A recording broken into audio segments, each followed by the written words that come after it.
Welcome to AskFOI, where we answer the most common questions we receive on prophecy, Israel, and the Bible. Last week, we looked at the history of Purim with Bruce Scott, and Bruce is back to talk to us about how Purim is celebrated. Welcome, Bruce. Thank you, Steve. It's good to be back.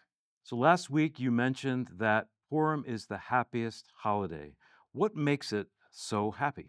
Well, it's happy because of what it commemorates. It commemorates the preservation of the Jewish people from basically genocide.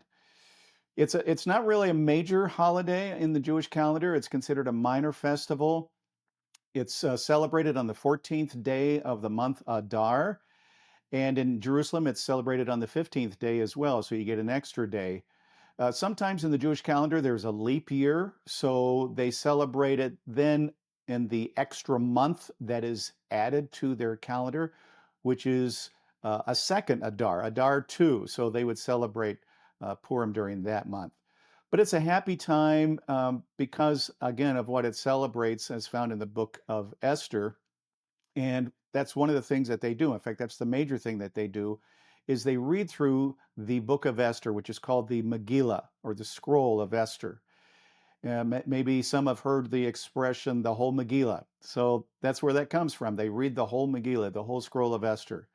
And as they're reading it, as they come across the name of Haman, the bad guy, the anti Semite in the story who wanted to destroy the Jewish people, the audience, as this scroll is being read in the synagogue, they'll do something special, and it's based on readings from the Torah in the book of Exodus, the book of Deuteronomy, where God tells Israel they were to blot out the remembrance of the Amalekites because of how the Amalekites treated them during the Exodus on their way to the promised land. So God said you're supposed to blot out their remembrance under heaven. And so, to do that, as they read the book of Esther, they will come across the name of Haman. And when Haman's name is read, everybody will stomp their feet, they'll boo, they'll hiss, they'll clap, they'll have these little air hammers that they'll pound on the table. They'll even have these little noisemakers called groggers that they will swing and makes lots of annoying noise. And they will do this throughout the whole reading of the book anytime Haman's name is mentioned so as to blot out the memory of the Amalekites because Haman was a descendant of Amalek.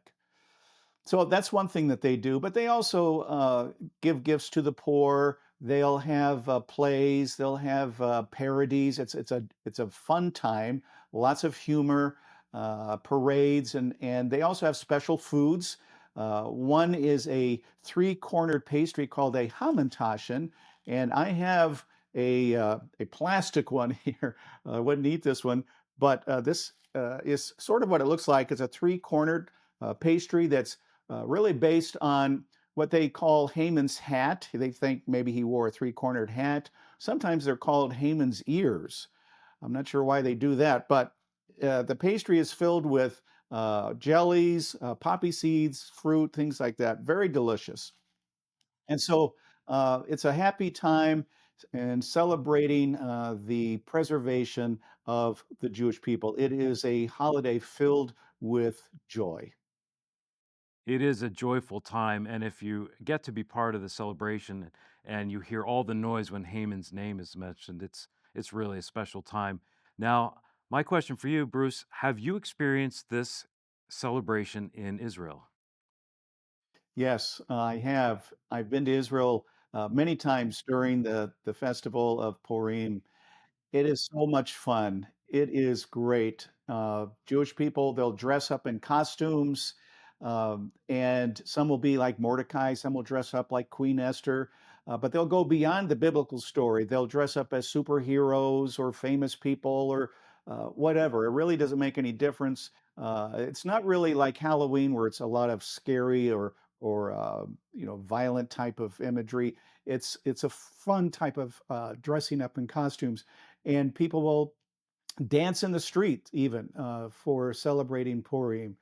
A lot of the congregations in Israel, the Messianic congregations, they'll have special services to celebrate it, and it's a lot of fun, and I recommend it.